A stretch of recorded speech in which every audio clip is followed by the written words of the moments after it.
અસામાજિક તત્વોની યાદી તૈયાર કરી તેમના ઘરે સર્ચ કરવામાં આવ્યું હતું અને ગેરકાયદેસર કનેક્શન લીધેલા હોય તો તે કાપી તેમની સામે દંડકીય કાર્યવાહી કરવામાં આવી છે। અમદાવાદમાં લુખ્ખા તત્વો દ્વારા જાહેરમાં તોડફોડ સહિતની ઘટનાઓ બનતા સમગ્ર રાજ્યમાં આવા શખ્સો સામે કાર્યવાહી કરવા ગૃહ વિભાગ દ્વારા આદેશ કરવામાં આવ્યો છે, જેના પગલે બનાસકાંઠા પોલીસ દ્વારા 399 જેટલા લુખ્ખા તત્વોની યાદી તૈયાર કરી તેમના ત્યાં ચેકિંગ હાથ ધરવામાં આવ્યું છે, જેમાં બનાસકાંઠા જિલ્લામાં જિલ્લા પોલીસ વડા અક્ષયરાજ મકવાણાની સૂચનાથી ડીવાયએસપી ડોક્ટર જી ગામિત અને એલસીબી પીઆઈ વિદેશાઈ પશ્ચિમ પોલીસ મથકના પીઆઈ પીઆર મારુ, તાલુકા પીઆઈ એમ.આર. બારોટ, પૂર્વ પીઆઈ એસ.એમ. પટણી સહિતના અધિકારીઓએ સોમવારની રાત્રે અસામાજિક તત્વોના ઘરે ચેકિંગ હાથ ધર્યું હતું અને વધારાની કાર્યવાહી હાથ ધરી હતી।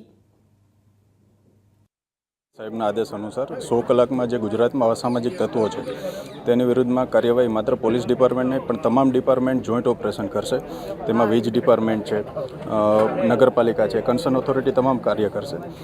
જિલ્લા વડા શ્રી અક્ષયરાજ મકવાણા સાહેબના નિર્દેશન હેઠળ પાલનપુરના જે કુખ્યાત બુટલેગર છે તેના ઘરની આજે તપાસ કરવામાં આવી છે। તેમાં અમારી સાથે યુજીવીસીએલની ટીમ છે, નગરપાલિકાની ટીમ છે અને અહીંયા આવીને ચેક કરતાં જણાઈ આવે છે કે તેનું વીજ કનેક્શન બી ગેરકાયદેસર હતું અને જે પાણીનું નળ કનેક્શન લીધેલું છે એ પણ ગેરકાયદેસર છે।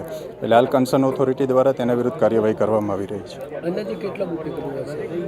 લિસ્ટેડ બુટલેગરની હાલ યાદી છે। પાલનપુર સિટીમાં પશ્ચિમમાં નોંધેલા 80 જેટલા બુટલેગર છે અને તમામને ત્યાં ગઈકાલે રાતે સરપ્રાઇઝ ચેક કરવામાં આવેલું છે।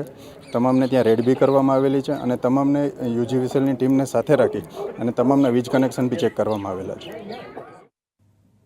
તો હાલ સમાચારોમાં બસ